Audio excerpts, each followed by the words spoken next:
صل على سيدنا محمد يا رب صل. بسم اللہ الرحمن الرحیم نحمدہ ونصلی علی رسولہ الکریم. آج ہم سورہ آل عمران کا آخری رکوع پڑھیں گے، رکوع نمبر 20 اور چوتھے پارے کا رکوع نمبر 11.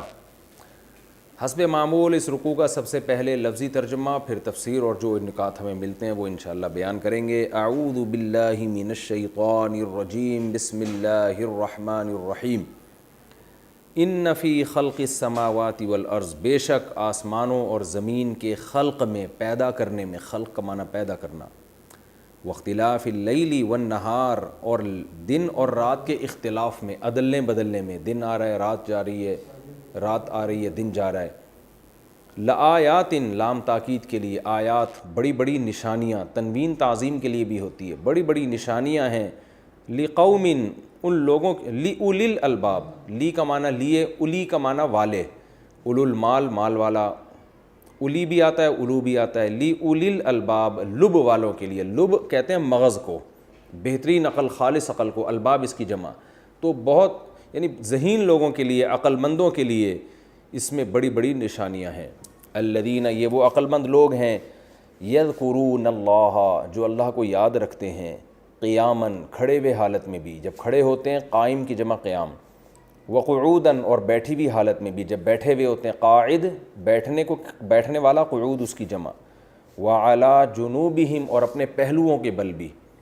جنب عربی میں کہتے ہیں پہلو کو، قرآن میں آتا ہے نا والصاحب بالجنب، جو پہلو میں رہنے والا ہے اس کا بھی خیال کرو.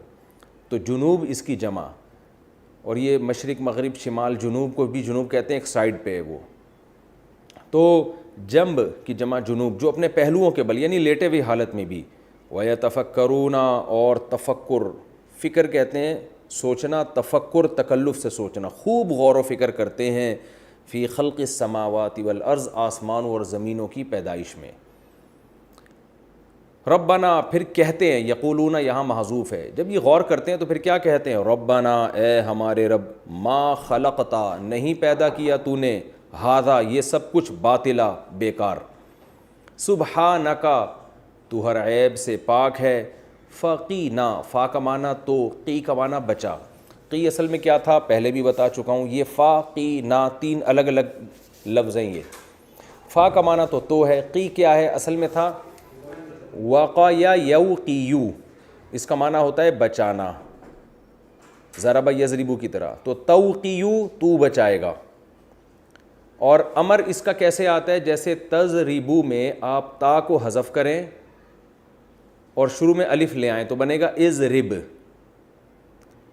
توقیو میں آپ تا کو توقیو کو پڑھا جاتا ہے تقیو، واو کو حذف کر دیا جاتا ہے، کیونکہ واو الف اور یا میں نے بتایا نہیں حذف ہوتے رہتے ہیں، تو پڑھا جاتا ہے تقیو. اور تقیو کو پڑھا جاتا ہے تقی، یو بھی نہیں پڑھا جاتا، تقی، یعنی یو کے پیش کو بھی غائب کر دیتے ہیں، تقی. اب تقی سے جب امر بنائیں گے تو تا کو ہٹائیں گے تو کیا بن جائے گا؟ قی. پہلا لفظ چونکہ ساکن نہیں ہے اس لیے شروع میں الف نہیں لا رہے. اضرب میں تو پہلا لفظ ساکن ہوتا ہے نا، اس لیے الف لے کر آتے ہیں. یہاں پہلا لفظ ساکن نہیں ہے تو قی. اب جب قی لے کر آئے تو آخر لفظ کو ہم نے ساکن بھی کرنا ہوتا ہے، جیسے اضرب میں آخر ساکن ہے، یہاں یا پہلے سے ہی ساکن ہے تو اس کو حذف ہی کر دیتے ہیں پھر، کہ اب ساکن کو مزید ساکن تو کر نہیں سکتے، تو پڑھا جاتا ہے قی. تو یہ آرڈر کا جو صیغہ ہے نا یہ ہے قی. قی کا معنی بچا.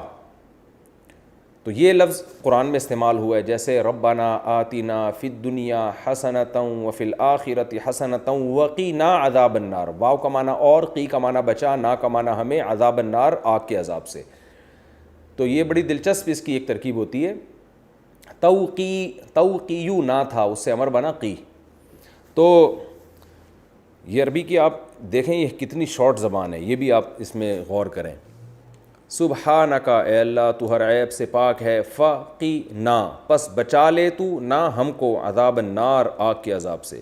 ربنا، اے ہمارے رب، انکا، بے شک تو، من تدخل النار، من کا معنی جو، تدخلو، ادخل یدخلو، داخل کرنا، تدخل النار، جس کو تو آگ میں داخل کرے، فقد، تحقیق، اخزیتہ، تو نے اس کو رسوا کر دیا.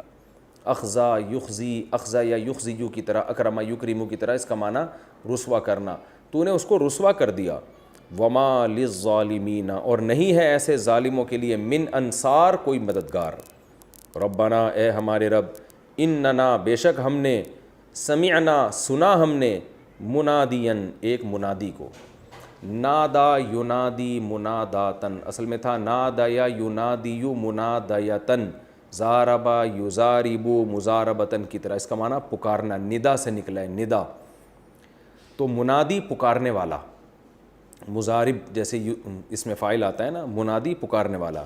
اے ہمارے رب، بے شک ہم نے سنا، منادین، ایک پکارنے والے کو. ایک کا لفظ میں تنوین سے کر رہا ہوں، اگر ہوتا المنادی تو پکارنے والا، منادین تنوین آ رہی ہے، ایک پکارنے والا یا کوئی پکارنے والا. اے ہمارے رب، ہم نے سنا، منادین، ایک پکارنے والا. ینادی، جو پکار رہا تھا، ندا یعنی یہ وہ والی پکار ہوتی ہے جو کسی کو بلانے کے لیے ہو. جو بلا رہا تھا، پکار کے بلا رہا تھا، للایمان، ایمان کے لیے، یعنی ایمان کی طرف لوگوں کو بلا رہا تھا. اور کیا کہہ رہا تھا؟ ان آمینو، یہ کہہ رہا تھا کہ اے لوگو، آمینو، ایمان لے آؤ، بربکم، اپنے رب پر. فآمنا، اکرمنا کی طرح، پس ہم ایمان لے آئے. ربنا، اے ہمارے رب، فاغفر لنا، اصل میں تھا اغفر، غفر یغفر، پس تو مغفرت کر دے ہماری، ذنوبنا، ہمارے لیے، ذنوبنا، ہمارے گناہوں کی، وکفر عنا، اور مٹا دے ہم سے، سیئاتنا، ہماری سیئات کو. دیکھیں، سیئات بھی گناہ کو کہتے ہیں اور ذنوب بھی گناہ کو کہتے ہیں، لیکن جب دونوں ساتھ استعمال ہوں تو پھر سیئات سے صغیرہ گناہ اکثر مراد ہوتے ہیں اور ذنوب سے بڑے گناہ. یعنی ہمارے بڑے گناہ بھی معاف کر دے اور ہماری سیئات کو مٹا دے. وَتَوَفَّنَا، توفیا یتوفیو، توفین تھا اصل میں، تکلفا یتکلفو، تکلفن. تو توفا کا معنی وصول کر لے، امر کا صیغہ ہے. تکلف، جیسے تتکلفو سے امر بنائیں گے، تکلف بنے گا، حرف شروع میں تا کو حذف کریں گے. تو وتوفا، اور موت دینا تو ہمیں، وصول کرنا تو ہمیں، مع الابرار، نیک لوگوں کے ساتھ. یعنی جب ہمیں تو موت دے، وفات دے، تو نیک لوگوں کے میں شامل کر کے وفات دینا.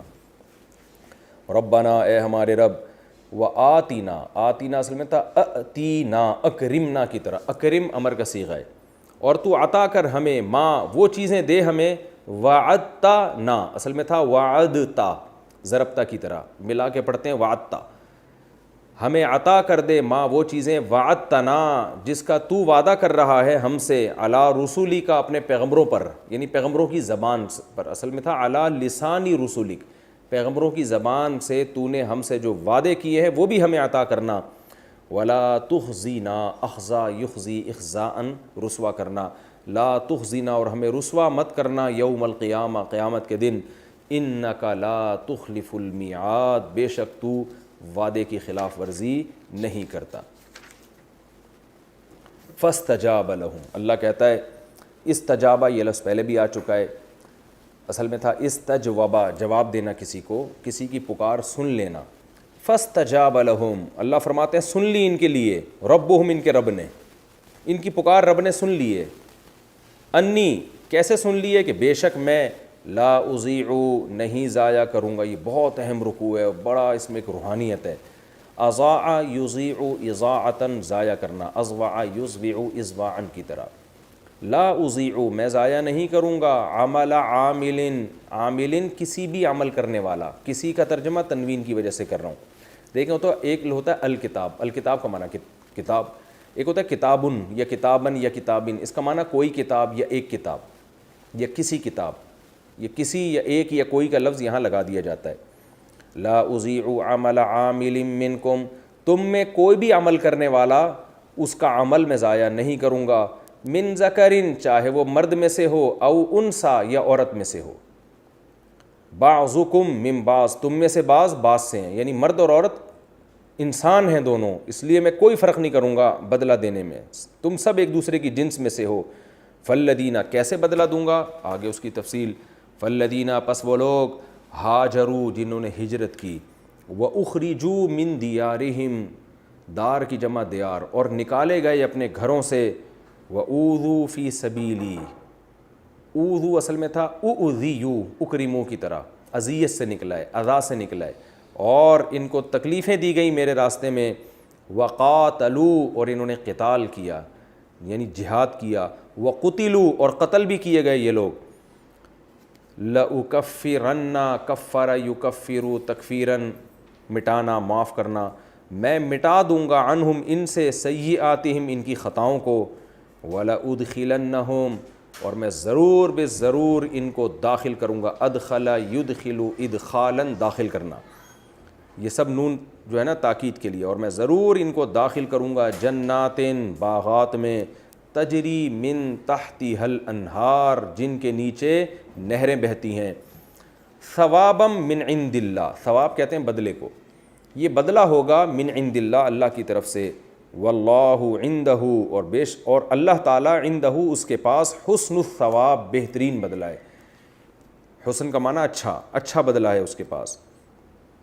لا یغرنک غر یغر غرورن دھوکہ دینا، متاع الغرور ہے نا دنیا کے بارے میں آیا ہے، لا یغرن اصل میں تھا یغرورو اور نون تاکید کے لیے، تو لا یغرنک ہرگز دھوکہ نہ دے کا آپ کو، کیا چیز دھوکہ نہ دے، تقلب کہتے ہیں الٹ پلٹ ہونا، قلب سے نکلا ہے نا، قلب بھی آپ کا دل بھی الٹ پلٹ ہوتا رہتا ہے، تقلب یتقلب تقلبا تکلف یتکلف تکلفا کی طرح، تقلب الذین کفروا وہ لوگ جو کافر ہیں ان کا الٹ پلٹ ہونا، گھومنا پھرنا، انجوائے کرنا، فی البلاد شہروں میں، بلد کی جمع بلد شہر کو کہتے ہیں، جو زمین میں جو گھوم پھر رہے ہیں عیاشی کر رہے ہیں، یہ عمل آپ کو ہرگز دھوکے میں نہ ڈالے، متاع قلیل بہت تھوڑا سا سامان ہے یہ جو ان کو ہم نے دیا ہے، ثم پھر اس کے بعد مأواہم جہنم ان کا ٹھکانہ جہنم ہے، وبئس المہاد اور کتنا ہی برا ٹھکانہ ہے، مہاد اس بستر کو کہتے ہیں مہد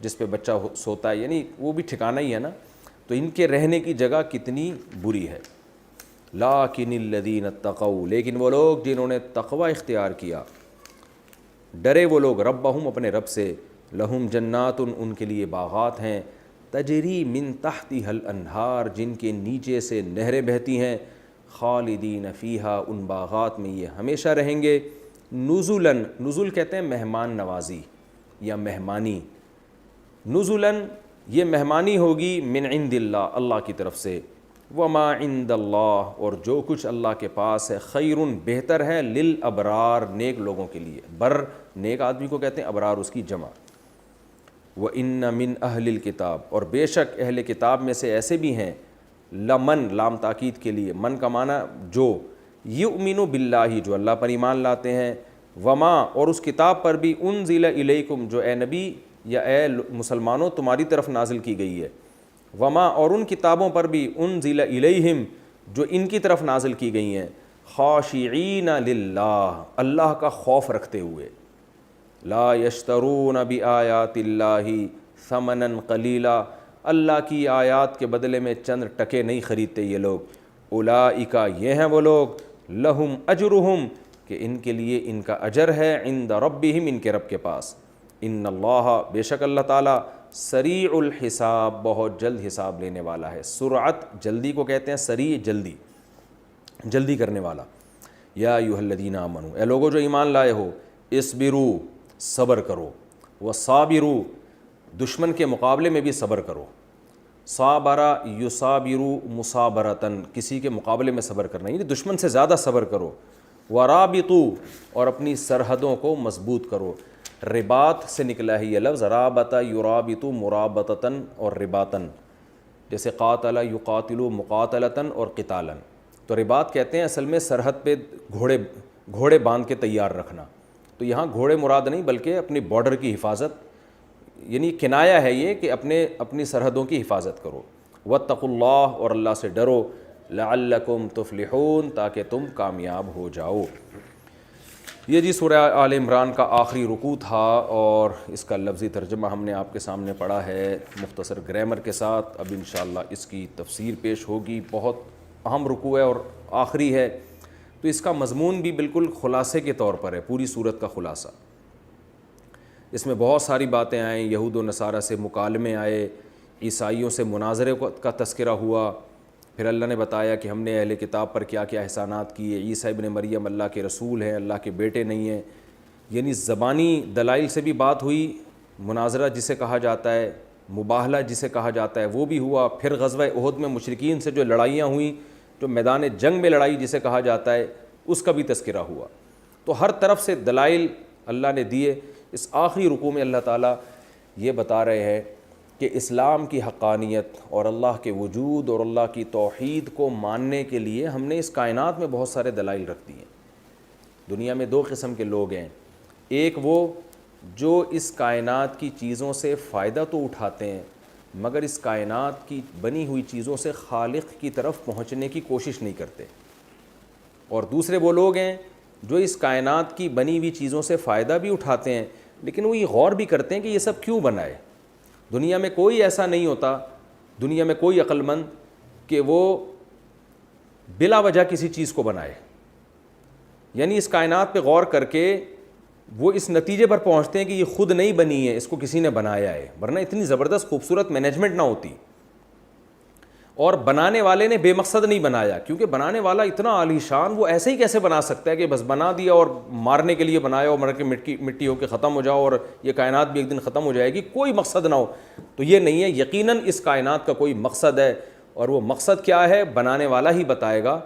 وہ مقصد ہے انسان کی آزمائش، اور جب انسان کی آزمائش مقصد ہے تو ایسا ہو نہیں سکتا کہ کسی کو آزمایا جائے اور آزمائش کے بعد کامیابی اور ناکامی کا اعلان نہ کیا جائے۔ تو اللہ فرماتے ہیں کہ ہمارے نیک بندے جب اس کائنات میں غور کرتے ہیں نا تو اسٹیپ بائی اسٹیپ اس انتہا تک پہنچتے ہیں جو قرآن دعویٰ کر رہا ہے، یعنی عقل سے بھی سوچتے ہیں تو وہی رزلٹ نکلے گا جو قرآن کا دعویٰ ہے۔ قرآن کا دعویٰ کیا ہے کہ تمہارا حساب و کتاب ہوگا، ایک دن تمہیں دوبارہ زندہ کیا جائے گا، نیک لوگوں کو جنت میں اور برے لوگوں کو جہنم کی آگ میں ڈالا جائے گا، یہ قرآن کا دعویٰ ہے۔ تو جب ہم اس کائنات میں غور کرتے ہیں تو ہم اس دعوے کو برحق پاتے ہیں۔ وہ کیسے؟ ہم غور کرتے ہیں، ہمیں پتہ چلتا ہے یہ بنی نہیں ہے، اس کو بنایا گیا ہے۔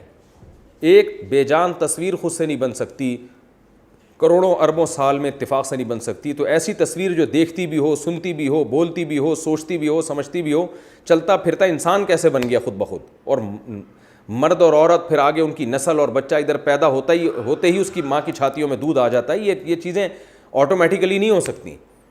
تو یقیناً کسی نے بنایا، اس کائنات میں غور کر کے ان کو پتہ چلتا ہے، اور خود بخود وہ اس نتیجے تک پہنچتے ہیں کہ بنانے والے کا کوئی مقصد ہے۔ وہ مقصد ظاہر ہے ہمیں، یعنی اگر آپ اسلام کے علاوہ کسی اور کی طرف جائیں تو کوئی مقصد بتا ہی نہیں سکتا، تو وہ مقصد وہی ہے جو اللہ نے بتایا ہے، تمہیں آزمانے کے لیے بنایا، اور جب آزمانے کے لیے بنایا ہے تو یقیناً ایک وقت آئے گا کہ جو برے لوگ ہیں ان کو سزا ملے گی اور نیک لوگ کامیاب ہوں گے۔ اور بروں کی سزا کیا ہے وہ خود اللہ بیان کرتا ہے، ہم خود سے نہیں فیصلہ کر سکتے، وہ سزا ہے جہنم کی آگ۔ تو اللہ فرماتے ہیں یہ ان باتوں پہ غور کرتے کرتے اسٹیپ بائی اسٹیپ بالآخر اس نتیجے تک پہنچتے ہیں کہ جہنم کی آگ سے یہ پناہ مانگنا شروع کر دیتے ہیں اور اللہ سے جنت کی امیدیں لگا کے جنت مانگنا شروع کر دیتے ہیں۔ پھر اللہ نے بتایا اس رکوع میں کہ جو ان مدارج میں غور کر کے اس نتیجے تک پہنچ کر اخلاص کے ساتھ دعائیں مانگے گا تو میں بھی اس کی دعا کو قبول کروں گا، اور خاص طور پر جنہوں نے ان مدارج کو طے کر کے اللہ کے لیے بہت بڑی بڑی قربانیاں دی، جیسے کہ صحابہ نے دی تھیں، ہجرت بھی کی، جہاد بھی کیا، قتل بھی ہوئے، یعنی دنیا میں سب کچھ بھی لٹا دیا تو بھی میں ان کو کامیاب کروں گا۔ تو یہ اس رکوع کا ایک حاصل ہے، اور آخری آیت میں پوری سورہ آل عمران کا گویا خلاصہ بیان کر دیا۔ تو میں یہ آپ ذہن میں رکھیں تو اس سے انشاءاللہ اس رکوع کی تفسیر آپ کی سمجھ میں آئے گی۔ فرمایا بے شک آسمانوں اور زمین کے پیدا کرنے میں اور دن اور رات کے عدلنے بدلنے میں بہت بڑی بڑی نشانیاں ہیں عقل مندوں کے لیے۔ یہ کائنات آٹومیٹیکلی بنی ہوتی نا تو اس میں دن اور رات کا اتنا خوبصورت نظام نہ ہوتا، انسان کو دن کی بھی ضرورت، رات کی بھی ضرورت، اور دن اور رات کا اختلاف کی بھی ضرورت، کبھی دن بڑا رات چھوٹی، دن چھوٹا رات بڑی، پورا ایک سسٹم جو اللہ نے بنایا، زمین کو 23 ڈگری جھکا دیا، یہ تمام چیزوں میں غور کر کے انسان اس تک پہنچتا ہے، یہ اتفاق سے نہیں ہو رہا، اس نظام کا کوئی چلانے والا ہے۔ فرمایا جو اس کائنات میں غور کرتے ہیں عقل مند لوگ، ان کے لیے بڑی بڑی نشانیاں ہیں، ان نشانیوں میں غور کرنے کے بعد وہ اس نتیجے تک پہنچتے ہیں۔ وہ نتیجہ کیا ہے کہ وہ رب پر ایمان لے کر آتے ہیں، رب کی توحید پر ایمان لاتے ہیں، اور پھر ان کو رب سے اتنی محبت ہوتی ہے کہ الذین یذکرون اللہ، کہ پھر وہ اللہ کو یاد کرتے ہیں اس حال میں کہ جب کھڑے ہوں، بیٹھے ہوں یا اپنے پہلوؤں کے بل لیٹے ہوئے ہوں۔ جبکہ دنیا پرست آدمی کیا کرتا ہے، وہ دنیا کو صبح و شام یاد کرتا ہے، اللہ اس کی ڈکشنری میں ہے ہی نہیں۔ لیکن جو نیک لوگ ہیں جو اس کائنات سے اللہ تک پہنچتے ہیں وہ کیا کرتے ہیں, ان کو اللہ سے اتنی محبت کہ وہ ہر حال میں, یہ کنایا ہے لیٹے بیٹھے چلتے, یہ کنایا ہے, یہ مطلب نہیں کہ جب کھڑے ہوتے ہیں تو یاد کرتے ہیں جب بیٹھتے ہیں, بلکہ یہ کنایا ہے کہ ہم کہتے ہیں نا اس کا تو صبح شام یہی کام ہے, لیٹے اٹھتے بیٹھتے یہی کر رہا ہے, تو مطلب ہر وقت وہ اللہ کو یاد کرتے ہیں. وعلیٰ جنوبہم, اور اپنے پہلوؤں کے بل بھی, کیونکہ سونے کا جو نیچرل طریقہ ہے یا سنت طریقہ ہے وہ چت لیٹنا یا اوندا لیٹنا نہیں بلکہ پہلو کے بل ہے. وَيَتَفَكَّرُونَ فِي خَلْقِ السَّمَاوَاتِ وَالْأَرْضِ, فرمایا اور آسمانوں اور زمین کی پیدائش میں یعنی اس کائنات کی پیدائش میں غور کرتے رہتے ہیں. اور نتیجہ کیا نکلتا ہے کہ وہ غور کرنے کے بعد اس نتیجے تک پہنچتے ہیں, کہتے ہیں ربنا, اے ہمارے رب, ما خلقت ھذا باطلا, تو نے یہ سب بیکار پیدا نہیں کیا. غیر مسلم کیا کہتا ہے, اس سے کہیں یہ کائنات کیوں پیدا ہوئی, کہتے ہیں ویسے ہی, بھائی ہمیں کیوں بنایا گیا, ویسے ہی, اچھا کرو اس کا کوئی بدلہ نہیں ہے, برا کرو اس پہ کوئی سزا نہیں ہے, مر کے مٹی ہو کے ختم. تو اللہ فرماتے ہیں ہمارے نیک بندے اس کائنات میں غور کر کے اس نتیجے تک پہنچتے ہیں کہ وہ اپنے رب کو پکارتے ہیں اور کہتے ہیں ما خلقت ھذا باطلا, اے اللہ تو نے ایسے ہی بیکار پیدا نہیں کیا, کوئی مقصد کے لیے پیدا کیا. اور وہ مقصد بھی قرآن دوسری جگہ پر بیان کرتا ہے, لیبلوکم ایکم احسن عملا, اللہ دیکھنا چاہتا ہے تم میں اچھا عمل کون کرتا ہے. تو ظاہر ہے جب اچھا عمل کریں گے تو اس کا بدلہ جنت کی صورت میں, برا عمل کریں گے تو آگ کی صورت میں. اس لیے اگلا جملہ ان کا یہ ہوتا ہے سبحانک, اللہ تو ہر عیب سے پاک ہے. یہ بھی ایک عیب ہے کہ تو اس کائنات کو ویسے ہی بنا دے, یہ عیب ہے, بیکار نہیں, آزمائش کے لیے. فقینا, پس تو نے کیا کرنا ہے, تو ہمیں بچا لے عذاب النار, آگ کے عذاب سے, کیونکہ ہمیں یقین آ گیا ہے کہ جنت بھی برحق اور جہنم بھی برحق, تو ہمیں بچا لے اس جہنم کی آگ سے. ربنا انک من تدخل النار, اے ہمارے رب بے شک تو نے جس کو آگ میں داخل کر دیا, فقد اخزیتہ, تو نے اس کو رسوا کر دیا. دنیا پرست کی نظر میں عزت اور ذلت کا معیار الگ ہے, اور جو اللہ پر ایمان لانے والے لوگ ہیں ان کی نظر میں عزت اور ذلت کا معیار بالکل الگ ہے. اے اللہ تو نے جس کو آگ میں داخل کیا اس کو تو نے رسوا کر دیا. وما للظالمین من انصار, اور ایسے ظالموں کا کوئی مددگار نہیں. یہ تو عقل سے انہوں نے فیصلہ کیا. قرآن کا انداز دیکھیں, قرآن کہتے ہیں عقل استعمال کر کے بھی اسی نتیجے تک پہنچتے ہیں, لیکن ہمارے پیغمبر سے بھی انہوں نے سنا, براہ راست سنا یا واسطوں کے ساتھ سنا, تو اس کا بھی اپنی دعاؤں میں تذکرہ کرتے ہیں. وہ دعائیں کیا ہیں, ربنا, اے ہمارے رب, اننا سمعنا, بے شک ہم نے سنا, منادین, ایک پکارنے والے کو. وہ کون تھے, محمد صلی اللہ علیہ وسلم. کچھ لوگوں نے براہ راست سنا, اور آج ہم 15ویں صدی میں بہت سارے واسطوں کے, کیونکہ خبر متواتر بھی یقین کا فائدہ دیتی ہے. لاکھوں لوگ یہ بات نقل کرتے آ رہے ہیں کہ عرب میں ایک شخص پیدا ہوئے جن کا نام محمد ابن عبداللہ, انہوں نے یہ دعویٰ کیا کہ ان بتوں کی عبادت چھوڑ کر ایک خدا کی طرف آؤ, اس خدا کی یہ احکام ہے, وہ ان چیزوں کو پسند کرتا ہے, ان چیزوں سے ناراض ہوتا ہے. تو اے ہمارے رب, ہم نے سنا منادی, ایک پکارنے والا, ینادی للایمان, لوگوں کو تیری ذات پر ایمان کے لیے بلا رہا تھا, ان آمنوا بربکم, اور لوگوں سے کہہ رہا تھا اے لوگوں اپنے رب پر ایمان لے آؤ. فآمنا, تو اے اللہ ہم نے اس پکارنے والے کی پکار پر لبیک کہا, اور ہم محمد ابن عبداللہ صلی اللہ علیہ وسلم کی دعوت کو سن کے ان کی دعوت پر ہم ایمان لے آئے, ہم ان کے انکار کرنے والے نہیں بنے. تو چونکہ وہ تیرے پیغمبر, دلائل سے تو نے ثابت کیا کہ وہ تیرے پیغمبر ہیں, ہم نے ان کی دعوت, ہم یعنی اس کائنات میں غور کر کے عقل سے بھی اس نتیجے تک پہنچے, اور تیرے سفیر کی باتوں پر بھی ہم ایمان لے آئے, تیرے رسول کی باتوں پر بھی. ربنا فاغفر لنا, پس اے ہمارے رب تو ہمارے گناہوں کو معاف کر دے. کیا مطلب, اگر ہم سے پھر بھی اسلام پر چلنے میں کوئی کوتاہیاں ہوئیں تو ہمیں معاف کر. وکفر عنا سیئاتنا, اور ہماری سیئات کو تو مٹا دے, صغیرہ بھی معاف اور کبیرہ بھی معاف. وتوفنا مع الابرار, اور چونکہ اسلام میں خاتمے پر اعمال کا مدار ہے, آپ کی ساری زندگی نیکی میں گزری, موت سے پہلے آپ برے ہو گئے تو احادیث میں آتا ہے کہ آپ کا شمار برے لوگوں میں ہوگا. آپ کی ساری زندگی گناہوں میں گزری, موت سے پہلے توبہ کر کے آپ نیک بن گئے تو آپ کا شمار جنتی لوگوں میں ہوگا. اس لیے دعا میں ہم سے یہ الفاظ کہلوائے جا رہے ہیں کہ یوں ہمارے نیک بندے کہتے ہیں وَتَوَفَّنَا مَعَ الْأَبْرَارِ, اے اللہ ہمیں موت دے نیک لوگوں کی فہرست میں شامل کر کے. جب ہم مریں تو اللہ کہے کہ نیک آدمی دنیا سے گیا ہے, فرشتے کہیں کہ نیک آدمی دنیا سے گیا ہے, لوگ کہیں کہ ایک پرہیزگار انسان دنیا سے گیا ہے. موت ہماری اچھی ہونی چاہیے. ربنا وآتنا, اور اے اللہ تو ہمیں عطا کر, ماں وہ چیزیں وعدتنا علی رسولک جس کا تو نے اپنے پیغمبروں کی زبان سے ہم سے وعدہ کیا ہے. کیونکہ ہم دنیا میں روزے رکھ رہے ہیں, نمازیں پڑھ رہے ہیں, عورتیں پردہ کر رہی ہیں, ہم شرک سے توبہ کر رہے ہیں, ہم توحید پہ زندگی گزار رہے ہیں, ہم اسلام پہ قائم ہیں, اس امید پر کہ تو ہمیں آخرت میں اپنی جنت اور بہشت میں داخل کرے گا. تو ہم تجھ سے یہ دعا کرتے کہ اپنے پیغمبروں کی زبان سے تو نے ہم سے جو وعدے کیے ہیں کل قیامت کے دن ہمیں وہ چیزیں عطا کرنا. ولا تخزنا یوم القیامہ, اور قیامت کے دن ہمیں رسوا مت کرنا. انک لا تخلف المیعاد, بے شک تو وعدے کی خلاف ورزی نہیں کرتا. اللہ فرماتے ہیں جو ان دلائل پہ غور کرنے کے بعد اس نتیجے تک پہنچیں گے اور ان کے دل کی یہ پکار ہوگی تو اللہ نے دنیا میں ان کو خوشخبری دے دی. فاستجاب لہم, اللہ نے ان کی پکار سن لی ہے. کیسے سن لی ہے؟ انی لا اضیع عمل عامل منکم, اللہ فرماتے ہیں میرا تو یہ قاعدہ ہے کہ میں کسی بھی عمل کرنے والے کے عمل کو ضائع نہیں کرتا. تو میرا تو یہ قاعدہ ہے, تو لہذا اسی قاعدے کی روح سے جو یہ اس جذبے سے دعا مانگے گا میں اس کی دعاؤں کو قبول کروں گا, کیونکہ میں کسی عمل کرنے والے کے عمل کو ضائع نہیں کرتا. قیامت تک کے لیے میرا اصول ہے من ذکر او انثی, چاہے وہ مرد ہو یا عورت. دیکھیں قرآن ہر جگہ مرد اور عورت کے فرق کو واضح نہیں کرتا.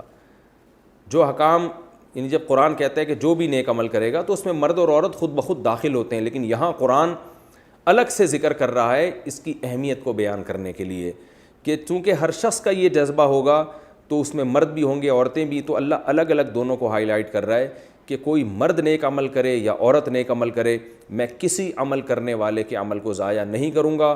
بعضکم من بعض, کیونکہ تم سب ایک دوسرے کی جنس میں سے ہو, انسان میں سے ہو. عرب میں یہ بڑا فرق تھا مرد اور عورت میں, تو قرآن نے کہا جنس کا فرق ہے لیکن حقیقی جنس انسان ہے, تو انسانیت میں دونوں برابر ہیں. اب کیسے اللہ تعالیٰ بدلہ دے گا؟ فرمایا کہ جو لوگ دنیا میں سب سے ناکام سمجھے جاتے ہیں ان کو میں سب سے زیادہ نوازوں گا. اور سب سے ناکام کون سمجھے جاتے ہیں؟ جن سے ان کا گھر چھین لیا گیا, ان کے اموال چھین لیے جائیں اور ان کی جانوں کو ہلاک کر دیے جائے. یہ سب سے زیادہ قابل ترس لوگ سمجھے جاتے ہیں دنیا میں. تو جب ایسے دنیا کے ناکام ترین لوگوں کو سب سے بڑی کامیابی میں دوں گا تو سوچ لو کہ میرا عدل و انصاف کا معیار کیا ہے. فالذین, اللہ تسلی دے رہا ہے ان لوگوں کو, خاص طور پہ صحابہ کو جنہوں نے یہ سارے مدارج طے کیے تھے. فالذین ہاجروا, پس وہ لوگ جنہوں نے اپنے گھروں کو چھوڑا, واخرجوا من دیارہم, اور ان کو اپنے گھروں سے نکالا گیا. بعض دفعہ انسان اپنی خوشی سے گھر چھوڑتا ہے جگہ تبدیل کرنے کے لیے, یہ کوئی آزمائش نہیں ہے. لیکن جب آپ کو آپ کے گھر سے ہجرت پر مجبور کر دیا جائے, آپ کو آپ کے وطن سے جلا وطن کر دیا جائے, تو یہ بہت بڑی آزمائش ہے جن میں صحابہ مبتلا ہوئے تھے. فرمایا جن لوگوں نے یہ قربانیاں دیں, ہجرت کی اور اپنے گھروں سے نکالے گئے, وَأُوذُوا فِي سَبِيلِي, اور میری راستے میں ان کو تکلیفیں دی گئیں, وَقَاتَلُوا, اور میرے راستے میں وہ لڑے جیسے کہ بدر اور احد میں, وَقُتِلُوا, اور قتل کر دیے گئے, لَأُكَفِّرَنَّ عَنْهُمْ سَيِّئَاتِهِمْ, ان کی خطاؤں کو میں مٹاؤں گا, معاف کروں گا, وَلَأُدْخِلَنَّهُمْ, اور ضرور ان کو میں داخل کروں گا, جنات, باغات میں, تجری من تحتها الانہار, جس کے نیچے نہریں بہتی ہوں گی, ثوابا من عند اللہ, اور یہ سب کچھ اللہ کی طرف سے بدلہ ہوگا, واللہ عندہ حسن الثواب, اور اللہ کے پاس بہترین بدلہ ہے. رہا مسئلہ ان کافروں کا جو اللہ کی نشانیوں میں غور کر کے اللہ تک نہیں پہنچتے, بس اسی دنیا کی عیاشیوں میں لگ گئے ہیں اور عیش و عشرت والی زندگی گزار رہے ہیں. ان کے بارے میں قرآن کہتا ہے لا یغرنک تقلب الذین کفروا فی البلاد, اے مخاطب ان کافروں کا شہروں میں گھومنا, زمین میں گھومنا اور عیش و عشرت والی زندگی گزارنا, یہ تمہیں دھوکے میں نہ ڈال دے یہ چیز. متاع قلیل, یہ دنیا کے تھوڑے دنوں کا نفع ہے. ثم مأواہم جہنم, پھر ان کا ٹھکانہ جہنم کی آگ ہے. وبئس المہاد, اور بہت برا ٹھکانہ ہے وہ. لیکن وہ لوگ جو اپنے رب سے ڈرتے ہیں, لاکن الذین اتقوا ربہم, پھر اللہ نے جنت کا دوبارہ تکرار کیا. جو اپنے رب سے ڈرتے ہیں اور گناہ, یعنی ظاہر ڈرنے کا مطلب گناہ چھوڑتے ہیں, لہم جنات تجری من تحتها الانہار, ان کے لیے باغات ہیں جن کے نیچے نہریں بہتی ہیں, خالدین فیہا, جس میں وہ ہمیشہ رہیں گے, نزلا من عند اللہ, یہ اللہ کی طرف سے مہمانی ہوگی ان کی, وما عند اللہ خیر, اور جو کچھ اللہ کے پاس ہے بہتر ہے للابرار, نیک لوگوں کے لیے, یعنی اس دنیا سے کروڑہ گنا بہتر ہے وہ. اب چونکہ اس سورہ آل عمران میں اہل کتاب سے بہت بحث ہوئی ہے, بہت مناظرے ہوئے ان سے اور ان کا بہت تذکرہ ہوا. تو اس لیے قرآن اہل کتاب کے مضمون کو ان آیتوں پہ ختم کرتا ہے کہ اہل کتاب میں سارے ایک جیسے نہیں ہیں, ان میں کچھ اچھے لوگ بھی ہیں جو تورات پر بھی ایمان رکھتے ہیں, انجیل پر بھی اور قرآن پر بھی. تو ایسے لوگوں کو اللہ ان کا بدلہ دے گا, چونکہ اسلام میں نسل پرستی نہیں ہے کہ چونکہ وہ اہل کتاب ان کی اولادوں میں ہے تو وہ ان کو ایمان لانے کا فائدہ نہیں ہوگا. اللہ فرماتے ہیں ایسا نہیں ہے. وَإِنَّ مِنْ أَهْلِ الْكِتَابِ, اہل کتاب میں سے کچھ ایسے بھی ہیں جو اللہ پر اور ان کتابوں پر ایمان لاتے ہیں جو آپ کی طرف, اور ان کتابوں پر بھی جو ان کی طرف نازل کی گئیں, خاشعین للہ, اللہ سے ڈرتے بھی ہیں, لا یشترون بآیات اللہ ثمنا قلیلا, اور اللہ کی آیات لوگوں کے سامنے کھول کے بیان کرتے ہیں, ان میں تحریف نہیں کرتے, ان آیات کے بدلے میں لوگوں سے چند ٹکے نہیں خریدتے. اولئک لہم اجرہم عند ربہم, ان کے ہاں رب کے نزدیک ان کا اجر ہے, بے شک اللہ بہت جلد حساب لینے والا ہے. اور آخری آیت جو سورہ آل عمران کی, وہ پورا گویا آل عمران کا خلاصہ بیان کیا. وہ خلاصہ کیا ہے کہ اہل کتاب سے تمہارے مناظرے بھی ہو رہے ہیں اور احد میں تمہاری جنگیں بھی ہو رہی ہیں, تو اس کے لیے تمہیں صبر سے کام لینا پڑے گا. اور صبر بھی نہیں بلکہ دشمن بھی تو کچھ نہ کچھ صبر کر رہا ہے, وہ بھی تو تم سے لڑ رہا ہے, تو تمہارا صبر دشمن کے مقابلے میں زیادہ ہونا چاہیے. اور تیسری چیز, تمہیں اپنی سرحدوں کی بھی حفاظت کرنی پڑے گی, جس کو رابطوں میں ذکر کیا, کیونکہ احد کی لڑائی بھی ہوئی تھی. تو سرحد کی حفاظت ظاہری طور پر بھی اور معنوی بھی. ظاہری حفاظت کیا ہوگی کہ بارڈر پہ تمہیں مجاہدین کو بٹھانا پڑے گا, لڑنا پڑے گا, تمہیں ڈیفنس کا پورا خیال کرنا پڑے گا, جو بھی مادی اسباب ہوتے ہیں. اور باطنی حفاظت کیا, نظریاتی جنگ بھی تمہیں لڑنی پڑے گی, دلائل کی دنیا میں بھی تمہیں ان پہ غالب آنا پڑے گا, تاکہ اسلام کی نظریاتی سرحدوں کی بھی حفاظت ہو اور اسلام کی مادی سرحدوں کی بھی حفاظت ہو. تو یہ دونوں کام تمہیں کرنے پڑیں گے. اس پر اس آیت پہ اللہ تعالیٰ نے سورہ آل عمران کو ختم کیا. یا ایھا الذین آمنوا, اے لوگو جو ایمان لائے ہو, اصبروا, صبر سے کام لو, وصابروا, اور دشمن کے مقابلے میں تم زیادہ صبر کرو, ورابطوا, اور سرحدوں کی حفاظت کرو. اسلام کی جو سرحد ہے, چاہے مادی ہو یا نظریاتی ہو, نظریاتی سرحد کی حفاظت ہوتی ہے دلائل کی دنیا میں ڈیبیٹ کر کے, بحث کر کے, اور مادی سرحدوں کی حفاظت ہوتی ہے اپنے ڈیفنس کو مضبوط کرو. اعدوا لهم ما استطعتم من قوة, جیسے قرآن میں دوسری جگہ پر آتا ہے کہ ان کے خلاف قوت جمع کرو. واتقوا اللہ, اور عمل میں بھی مضبوط رہو, اللہ سے ڈرو. لعلکم تفلحون, تاکہ تم کامیاب ہو جاؤ. تو ہر قسم کی کامیابی اس پروسیس سے گزرنے کے بعد تمہیں ملے گی. یہ تو سورہ آل عمران کا آخری رکوع تھا جس کی ہم نے تفسیر آپ کے سامنے پیش کی, اور بہت ہی وجد آفرین آیتیں ہیں یہ, کہ اگر انسان اس کو ایمانی کیفیت کے ساتھ پڑھے سنے تو انسان کو وجد آتا ہے. یہ وہ آیات ہیں, ان فی خلق السماوات والارض واختلاف اللیل والنہار, حدیث میں آتا ہے کہ آپ صلی اللہ علیہ وسلم جب تہجد کے لیے اٹھتے تو آسمان کی طرف دیکھ کر ان آیات کی تلاوت کیا کرتے تھے کہ بے شک زمین اور آسمان کی پیدائش میں اور دن اور رات کے عدل بدلے میں عقل مندوں کے لیے بڑی بڑی نشانیاں. تو آپ اس کائنات کی وسعت کی طرف دیکھ کر یہ آیات تلاوت کیا کرتے تھے. تو یہ سنت عمل کرنا چاہیے. اس میں ہمیں علمی نکات کیا ملتے ہیں؟ پہلی بات تو یہ کہ ہمیں اللہ نے غور و فکر کا حکم دیا ہے. دیکھیں سائنسدان بھی اس کائنات میں غور و فکر کرتے ہیں, مگر اللہ کی طرف پہنچنے کے لیے نہیں بلکہ مادی ترقی کے لیے. تو اس سے مادی ترقی ہوتی ہے, فائدہ ہوتا ہے, اس کا بھی کوئی انکار نہیں کر رہا کہ وہ بھی غلط نہیں ہے. لیکن قرآن جو آپ کو غور کرنے کا حکم دے رہا ہے وہ اس لیے تاکہ آپ اس کائنات کے ذریعے بنانے والے تک پہنچیں, اور اس کائنات کے ذریعے اس بنانے والے کے وجود پر ایمان لے کر آئیں, اور اس سے محبت کریں کہ وہ ہماری کیسی خدمت کر رہا ہے. اس کی میں اکثر ایک مثال دیتا ہوں کہ دودھ پہ جب کوئی میڈیکل سائنس سے وابستہ ڈاکٹر محنت کرتا ہے تو دودھ میں یہ ریسرچ کرتا ہے کہ یہ اس میں کتنا کیلشیم ہے اور باقی چیزیں کتنی ہیں, فیٹ کتنا ہے. لیکن قرآن کیا کہہ رہا ہے, وَإِنَّ لَكُمْ فِي الْأَنْعَامِ لَعِبْرَةً, تمہارے لیے جانوروں کے دودھ میں عبرت کا سامان ہے. نُسْقِيكُم مِّمَّا فِي بُطُونِهِ مِن بَيْنِ فَرْثٍ وَدَمٍ لَبَنًا خَالِصًا سَائِغًا لِّلشَّارِبِينَ, کیسے سوکھا چارہ کھلا کے ہم تمہیں حلق میں پھسلنے والا دودھ پلاتے ہیں, اور کیسا لذیذ ہوتا ہے وہ. تو یہ کیا مطلب؟ قرآن کہہ رہا ہے یہ دودھ کوئی خدا ہے جس نے اس جانور کو پیدا کیا جو سوکھا چارہ کھاتی ہے اور ایسا سفید دودھ پیدا کرتی ہے تمہارے لیے, تو اس خدا پر ایمان لے کر آؤ. تو اس کائنات میں غور کرنے کی فضیلت ہے, اور اس کائنات میں غور کر کے پہنچنا کہاں تک ہے؟ اللہ تک. میں اکثر ڈاکومنٹریز دیکھتا ہوں جانوروں کی, تو گورے جو ڈاکومنٹری بناتے ہیں اور عرب جو ڈاکومنٹری بناتے ہیں ان میں بڑا فرق ہوتا ہے.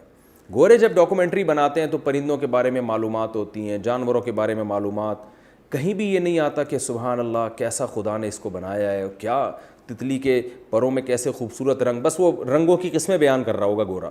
لیکن جب آپ عربوں کی ڈاکومنٹری دیکھیں تو چونکہ وہ مسلمان ہیں تو وہ بار بار اس سے متعلق قرآن کی آیات سنا رہے ہوتے ہیں، بار بار اللہ کی حمد و ثنا کر رہے ہوتے ہیں کہ کیسا قدرت نے اس کو ایک نظام دیا، اس جانور کو کیسا خوبصورت بنایا، یہ پرندہ کیسے گھونسلہ بنا رہا ہے، اس کو کس نے سکھایا یہ سب کچھ. تو یہ فرق ہوتا ہے ایک مسلمان میں اور ایک غیر مسلم میں.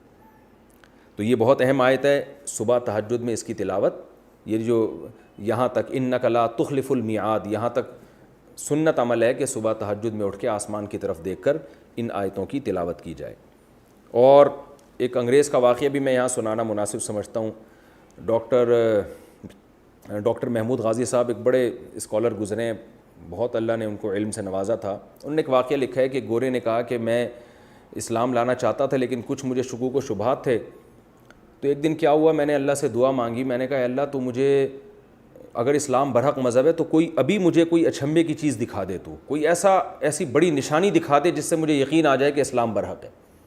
کہہ رہے میں نے یہ کہا اور میں نے قرآن کھولا تو فوراً یہ آیت میرے سامنے آئی، ان فی خلق السماوات والارض واختلاف اللیل والنہار لآیات لأولی الالباب، کہ آسمانوں اور زمینوں کی پیدائش، دن رات کے عدلنے بدلنے میں بڑی بڑی نشانی عقل مندوں کے لیے.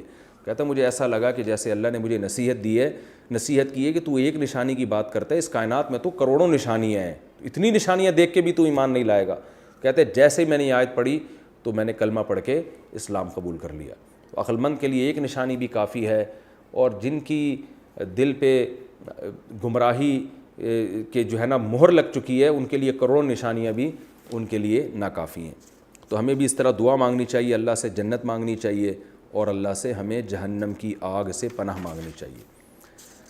پھر اسی آیت میں اللہ تعالیٰ نے جو لوگ اللہ کے لیے قربانیاں دیتے ہیں، ہجرت کرتے ہیں، جہاد کرتے ہیں، اللہ کے راستے میں ان کو ستایا جاتا ہے، ان کے فضائل بیان کیے. اور اس کا سب سے پہلا مصداق صحابہ کرام ہے جو غزوہ احد میں اتنے لوگ جانیں بھی دے چکے تھے، اتنے زخمی بھی ہو چکے تھے، اور گھروں میں بھی ان کے چولہے بہت سے لوگوں کے بند ہو گئے. حدیث میں اس کی بڑی تفصیل ملتی ہے. فقر اور مسکنت میں چلے گئے، کیسی ان لوگوں نے قربانیاں دیں. تو ہمیں یہ پتہ چلتا ہے کہ ان لوگوں کی اگر کوئی کوتاہی ہمارے سامنے آتی ہے تو ہم اس کی تعویل کریں. تعویل نہیں ہو سکتی تو ہم یہ کہیں کہ ان غلطیوں کے باوجود بھی وہ اللہ کے محبوب تھے، کیونکہ ان کی نیکیاں ان کی برائیوں سے بہت زیادہ ہیں. آج یوٹیوب پہ، سوشل میڈیا پہ صحابہ کرام کے خلاف بولنے والے آپ کو بہت ملیں گے. بس 5-6 صحابہ جو اہل بیت میں سے ہیں ان کو مستثنیٰ کیا ہوا ہے، باقی ہر ایک کے اعمال میں وہ عیب تلاش کرتے ہیں. یہ لوگ اسلام کے ساتھ مخلص نہیں ہیں، یہ اللہ کے محبوب لوگ نہیں ہیں. ہم تمام صحابہ سے جو بھی نبی کے ساتھ دیا، جن لوگوں نے بھی، ہم ان سب سے محبت کو ایمان کا حصہ سمجھتے ہیں. اور ان آیات میں اس کی بھی اہمیت بیان کی گئی کہ کبھی بھی اللہ کے دشمنوں کی ترقی دیکھ کر ہمیں دھوکے میں نہیں آنا چاہیے. متاع قلیل، یہ دنیا کا تھوڑا سا سامان ہے جو ختم ہو جائے گا. اور آخر میں یہ جو اللہ نے حکم دیا کہ اپنی سرحدوں کو مضبوط کرو، صبر سے کام لو، نظریاتی سرحدیں بھی اور مادی سرحدیں بھی یہ محفوظ ہونی چاہیے. اس کو بھی ہمیں فوکس کرنے کی ضرورت ہے. آج مسلمانوں کا ڈیفنس کمزور ہو چکا ہے، طاقت اختیار کرنے کا اللہ نے ہمیں حکم دیا. اللہ تعالیٰ ہمیں سمجھنے کی، عمل کی توفیق عطا فرمائے. سورہ آل عمران ختم ہو گئی. اب انشاءاللہ اگلے ایپیسوڈ میں ہم سورہ نساء شروع کریں گے، اور سورہ نساء جو ہے وہ اس کا پہلا رکوع ہوگا، اور سورہ اور چوتھے پارے کا، ایک مجھے ذرا یہ پڑھنے دیں،